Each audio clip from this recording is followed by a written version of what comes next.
May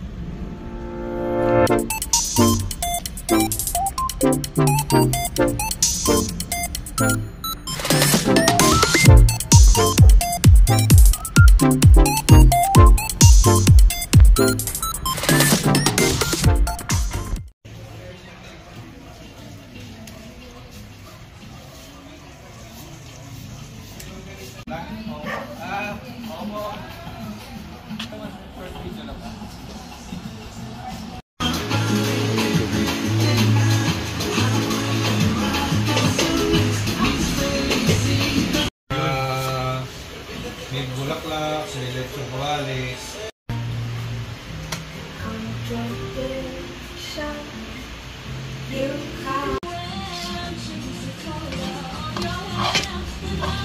Dahan-dahan ko lang sir kasi pamatalsik ito.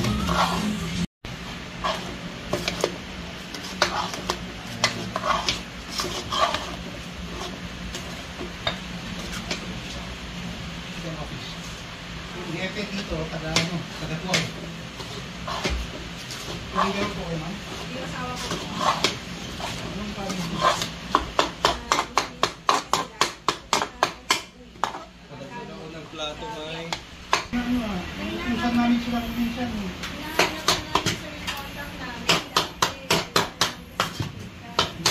Ako yung mag-message kanina kung may time yun.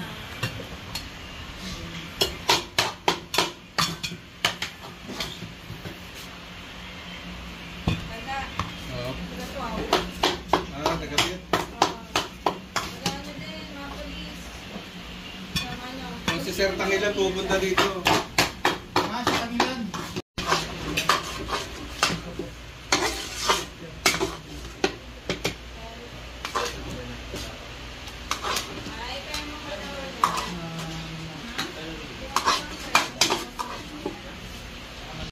Meron po.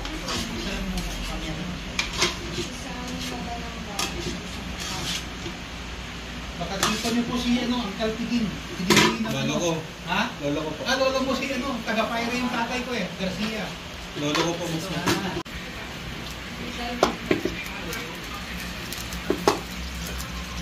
Endemic din yun. Pero at least meron na doon sa Makati. Hindi na lang mahaba yung sandok ko.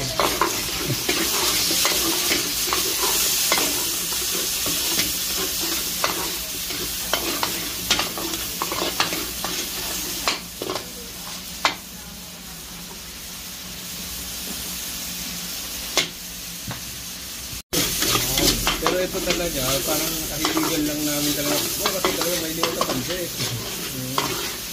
Since doon na ako nakalaki, alam ko naman paano lutuin. Walang makainin na maayos dito sa Manila. Maganda na. Hindi ko pa nag-ano na ito. Saan ako makain ng bata pa ako? Sa Cubao. Kaya rin ba? Oo, kaibigan ko rin naman yun.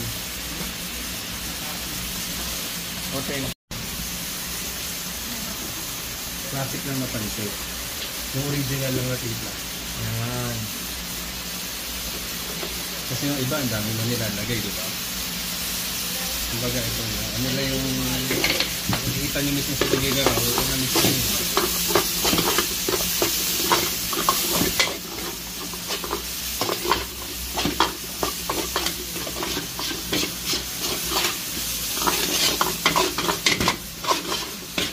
Mismo itong mga sandok, ganito Tagigaraw din ito.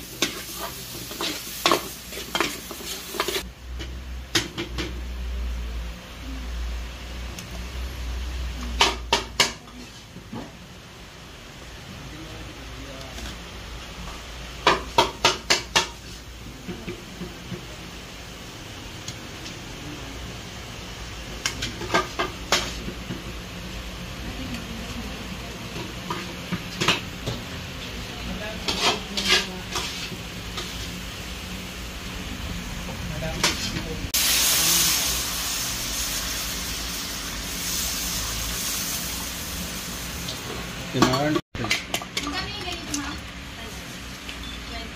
20.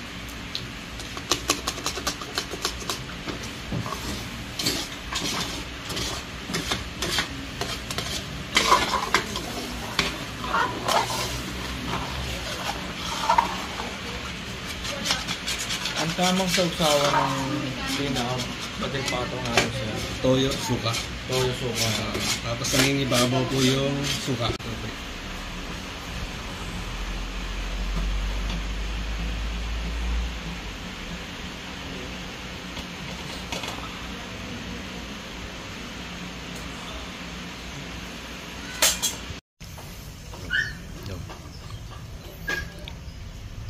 Yun, tikman natin ang batil patong ng Nibubuts.